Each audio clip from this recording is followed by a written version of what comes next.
every single day, you wake up with a version of yourself that has the potential to dominate, to win, to rise above everyone else. And yet, most days, that version never shows up. Instead, a weaker version takes control, the one that negotiates with discipline, the one that chooses distraction over focus, the one that tells you you'll do it later. And the dangerous part is it sounds like you. It feels like you. That's why it's so hard to defeat. You keep looking outside for the reason you're not where you want to be. You look at your bank account, your environment, your circle, your past, your opportunities. You think if something out there changes, then you'll finally become the man you're supposed to be. But what if I told you that even if everything around you became perfect, you would still find a way to lose? Because the real problem was never outside. It's the version of you that refuses to act when it matters most. There's a voice inside your head that knows exactly what you need to do. It tells you to wake up early. It tells you to train harder. It tells you to stay focused. It tells you to sacrifice comfort for progress. But right after that voice speaks, another voice shows up. A softer voice. A more convincing voice. The one that says, you're tired. The one that says, you deserve a break. The one that says, missing one day won't hurt. And that voice is the one that's been controlling your life. This is the final boss. Not a person. Not a situation. Not luck. It's your inability to override that second voice. It's your habit of choosing what's easy over what's necessary. Because make no mistake, every time you listen to that voice, you are reinforcing weakness. You are training yourself to quit. You are building a version of yourself that folds under pressure. And the worst part is nobody sees this battle. There's no audience, no applause, no recognition. It's just you and your decisions. That's why most men lose, because it's easy to pretend you're trying when nobody's watching. It's easy to delay when there are no immediate consequences. But those small losses stack up. Every skipped workout, every wasted hour, every broken promise to yourself. It all compounds into a life you didn't want. You don't become weak overnight. You become weak through repetition, through patterns, through constantly choosing comfort over challenge. And eventually, it becomes your identity. You start believing that this is just who you are, that you're not disciplined, that you're not consistent, that you're not built for greatness. But that's a lie, a dangerous one. Because the truth is, you are capable. But you've been letting the wrong version of yourself make decisions. Think about it. There are moments in your life where you were focused, driven, unstoppable. Moments where you did what needed to be done, no matter how you felt. That version of you exists. It's real, but it doesn't control your life consistently. Why? Because you keep handing control back to the weaker version. The battle is not about becoming someone new. It's about choosing which version of you gets to lead. Every decision you make is a vote for discipline or a vote for weakness, a vote for growth or a vote for comfort. And right now, whether you realize it or not, you've been voting against yourself more than you've been voting for yourself.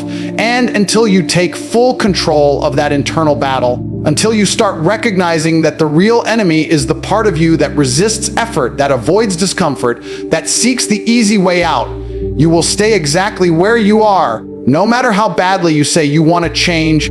Comfort doesn't look like an enemy. It doesn't feel dangerous. In fact, it feels safe. It feels deserved. It feels like something you've earned after stress, after effort, after a long day. That's exactly why it's so powerful. Because the thing that's quietly destroying your future is the same thing that makes you feel at ease right now. You don't wake up one day and decide to ruin your potential. It happens slowly.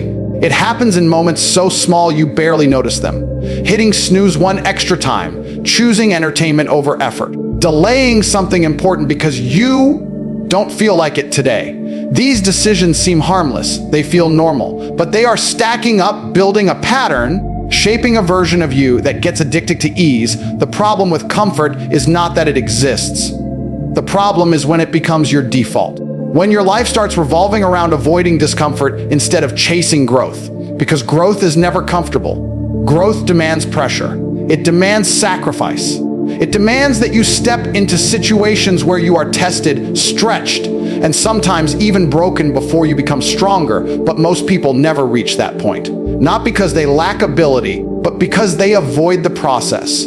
They avoid the pain that comes with becoming better. They want results without resistance. They want success without struggle. And that mindset keeps them stuck in a cycle where they feel busy, but never actually progress. Comfort lies to you in the most subtle ways. It tells you that you can start tomorrow. It tells you that today doesn't matter that much. It tells you that you've already done enough. And every time you listen, you reinforce a habit of delay.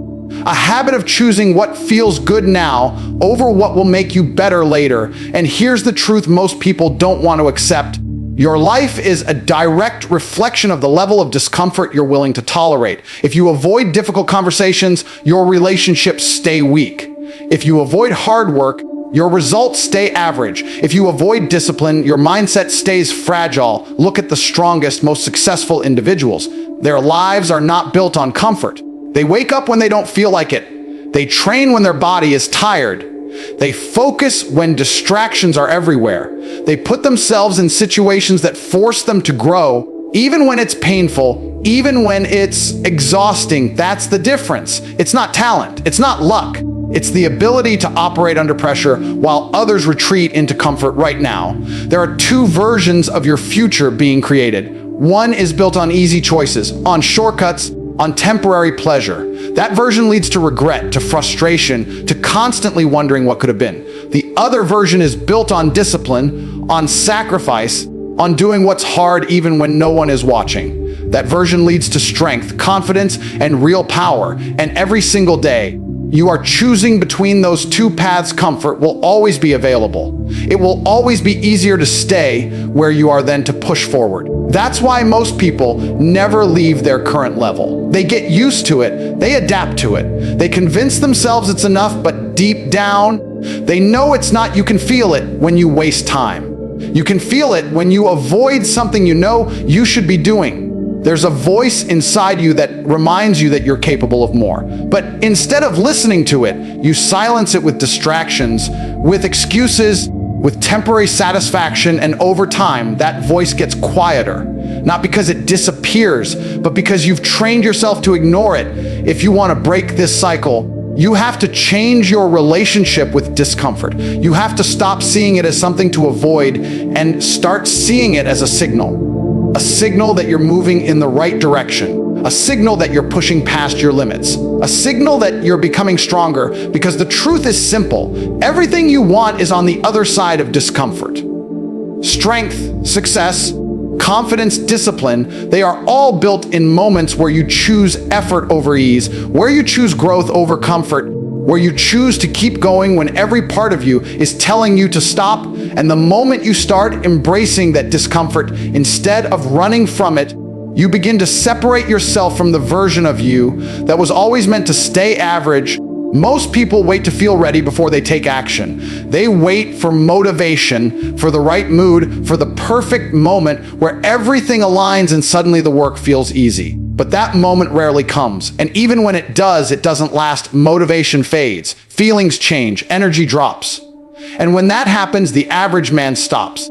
That's why he never builds anything lasting. Discipline doesn't care how you feel. That's what makes it powerful. It operates beyond emotion, beyond excuses, beyond temporary states of mind. It is the ability to execute regardless of whether you feel inspired or exhausted, focused or distracted, confident or uncertain. And once you understand that, everything changes. Because now your progress is no longer dependent on something unstable like motivation. It becomes consistent. It becomes inevitable. There are days when your body feels heavy, when your mind feels clouded, when everything in you is telling you to slow down, to take it easy, to skip just this once. And those are the days that matter the most. Not the days when you feel strong and ready, but the days when you don't. Because every time you act in those moments, you are proving to yourself that you are in control. You are building a standard that doesn't break under pressure. Discipline is not something you're born with. It's something you build through repetition, through doing what you said you would do, over and over again, until it becomes part of your identity. It starts small, waking up when your alarm goes off instead of negotiating for more sleep, finishing what you start instead of leaving things halfway, choosing focus when distractions are calling your name. These small actions don't seem significant in the moment, but they stack. They compound. They create a version of you that becomes reliable, consistent, and dangerous because a disciplined man is predictable in the best way possible. He doesn't rely on chance. He doesn't leave his life up to how he feels that day. He shows up, he executes, he gets the job done. And over time, that consistency puts him far ahead of everyone who is still waiting for the right time to begin. The truth is, discipline gives you freedom. It might feel restrictive at first. It might feel like you're forcing yourself into a routine, forcing yourself to do things you don't enjoy. But what you're really doing is removing chaos. You're removing indecision. You're removing the constant internal battle of whether you should act or not. When you are disciplined, the decision is already made. You do what needs to be done. No debate, no hesitation, and that clarity creates momentum. You stop wasting time. You stop overthinking. You stop starting and stopping. You move forward consistently, relentlessly. And that's where real progress happens. Look around at people who stay stuck. They don't lack information. They don't lack opportunities. They lack execution. They know what they should be doing, but they don't do it consistently. They rely on bursts of motivation, and when those bursts fade, so does their effort. They start strong, then disappear. They make plans, then break them. And eventually, they lose trust in themselves. That's what lack of discipline does. It destroys your self-respect. Because every time you fail to follow through, you send a message to yourself that your words don't matter, that your commitments mean nothing. And once that belief sets in, everything becomes harder. You hesitate more. You doubt yourself more. You settle more. Discipline reverses that. Every time you follow through, every time you do what you said you would do, you rebuild trust with yourself. You create proof that you are capable, that you are reliable, that you are someone who can be counted on, not just by others, but by yourself. And once you reach that point, you become dangerous in a different way. Not loud, not emotional, but controlled, focused, unshakable, because you're no longer at the mercy of your feelings. You're no longer distracted by every new thing that comes your way. You have direction. You have structure. You have control. That's why discipline is the weapon of the elite. It's not visible at first. It doesn't look impressive in a single moment. But over time, it creates results that cannot be ignored. It separates those who talk from those who act, those who wish from those who achieve. And the best part is, it's available to anyone. You don't need permission. You don't need special talent. You don't need perfect conditions. You just need to decide that no matter how you feel, no matter what distractions show up, no matter how difficult it gets, you are going to execute. And once that decision becomes a habit, once discipline becomes part of who you are, you stop being someone who hopes for success and start becoming someone who inevitably creates it. Every man has reasons. Every man has circumstances. Every man has obstacles that seem real, valid, and difficult. But there's a line between reality and the story you tell yourself about that reality. And that story is where excuses are born. Because an excuse is not just a reason, it's a decision. A decision to explain why something didn't happen instead of making sure it does. You don't wake up and say, today I'm going to fail. You wake up and say, I'll try. And when things get uncomfortable, when pressure builds, when effort is required, that's when the excuses start showing up.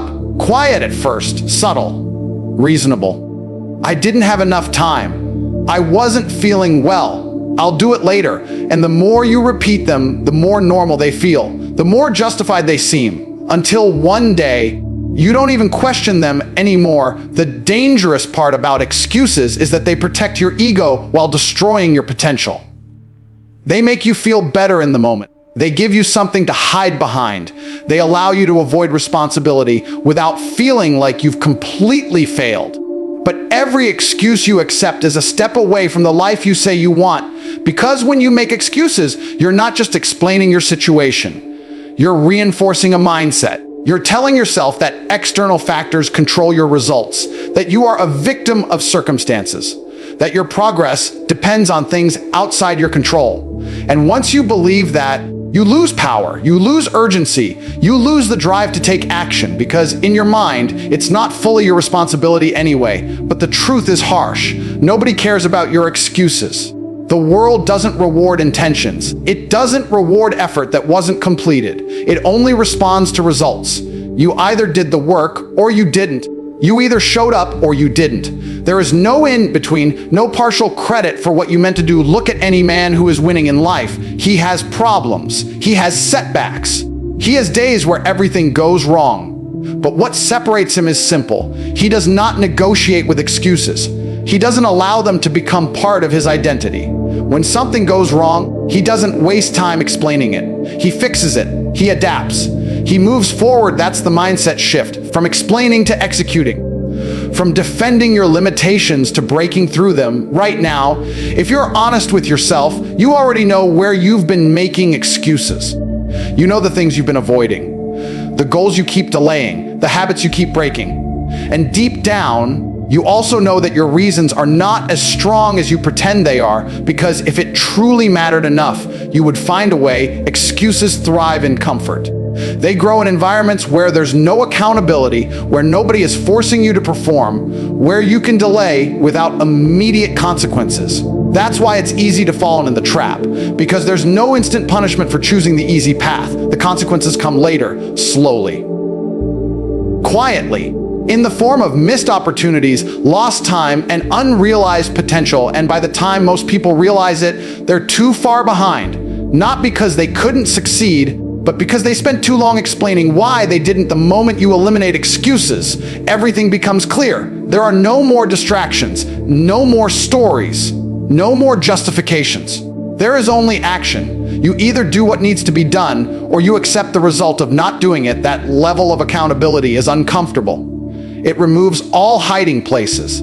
It forces you to confront your habits, your discipline, your consistency. It forces you to see yourself as you really are, not as you pretend to be. But that's where power comes from, because once you take full responsibility, once you stop blaming and start owning everything, your time, your actions, your results, you gain control. You stop waiting. You stop hoping. You start deciding, and decisions backed by action are what create change. You don't need a perfect plan.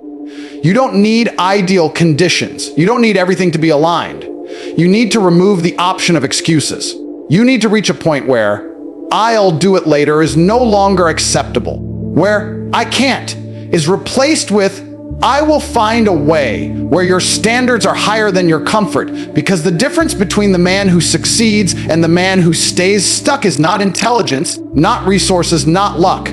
It's the refusal to accept excuses as a valid reason to stop. And once you reach that point, once excuses are no longer part of your mindset, you become a man who acts with clarity, with urgency, with purpose, and nothing can slow you down, because there is no longer a voice in your head trying to justify staying the same. There comes a point in a man's life where he has to make a decision that changes everything. Not a small decision, not something temporary, but a permanent shift in how he operates. A moment where he stops negotiating with himself, stops making deals with weakness, and decides that from now on, he is in control. Because the truth is simple.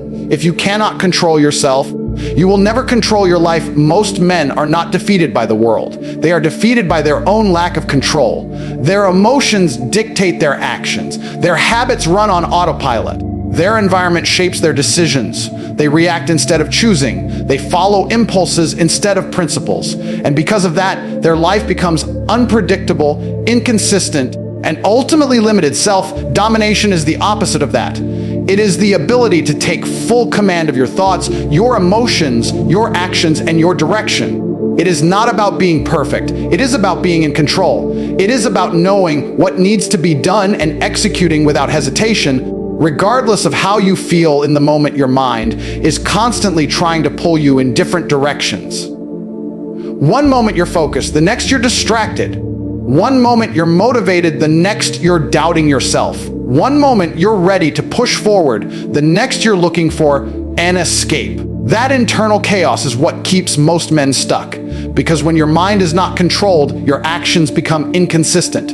And inconsistent actions lead to inconsistent results. To become unstoppable, you must bring order to that chaos. You must become the one who decides what happens next. Not your feelings, not your impulses, not your temporary desires. You must build a standard that does not change based on your mood. A standard that remains solid even when everything inside you is telling you to quit. This is where most people fail. They think being strong means feeling strong all the time. They think confidence means never doubting themselves, but real strength is acting despite doubt.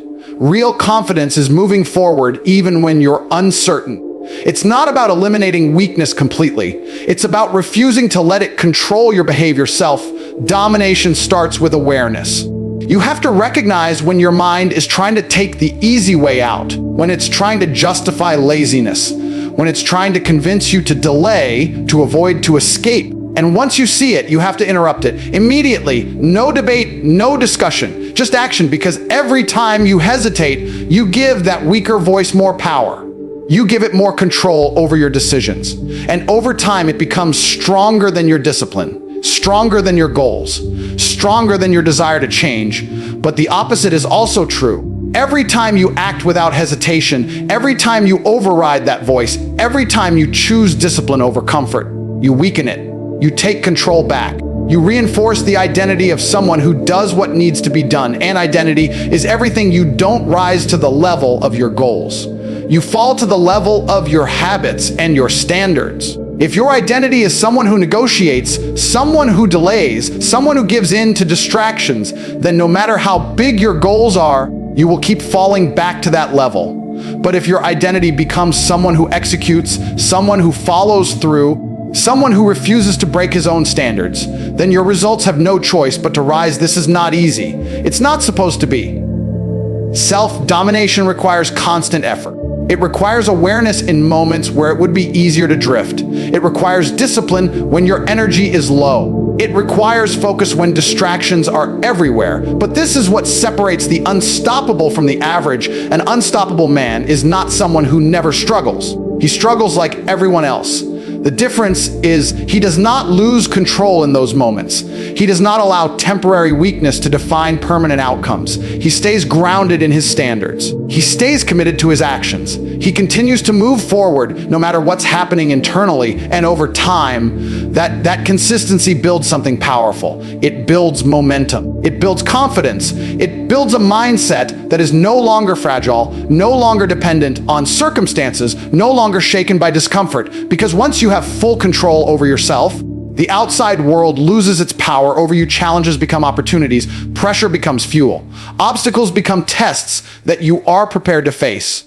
You stop reacting emotionally and start responding strategically. You stop being controlled and start controlling. That's what it means to become unstoppable. It's not about being the strongest or the smartest. It's about being the most disciplined with your own mind. It's about becoming the type of man who does not break under pressure, who does not fold in the face of difficulty, who does not run when things get hard, because at the end of the day, the final boss was never out there waiting for you to fight. It was always inside you, waiting for you to take control and prove that you are stronger than your own limitations. In the end, everything comes back to one truth. You were never fighting the world, you were fighting yourself. Every delay, every excuse, every moment of weakness, every time you chose comfort over growth, it was all part of the same battle. The battle against the version of you that wants to stay average, that fears pressure, that avoids responsibility. And now you see it clearly. The final boss was never out there. It was always within. You've heard what it takes. You've seen the patterns. You understand the cost of staying the same and the power of taking control. But none of it matters if you walk away and continue living the same way. Because awareness without action is just another form of weakness. It's just another excuse in disguise. This is where the real decision happens. Not tomorrow, not next week, right now. The moment where you decide which version of yourself is going to take control moving forward. The disciplined one who executes without hesitation, or the comfortable one who keeps delaying, keeps explaining, keeps losing, because your future is not something that happens to you. It is something you create through your actions, your standards, and your ability to control yourself when it matters most. Every choice from this point forward is shaping the man you are becoming. Every action is a vote for strength or a vote for weakness. There is no middle ground anymore. You either take control or you give it away. You either dominate your mind or your mind dominates you. And once you truly understand that, once you accept that responsibility fully, there is no going back to the old way of thinking. The path is clear. The enemy is identified. The only question left is simple. Are you going to step up and defeat it? Or are you going to let it control the rest of your life?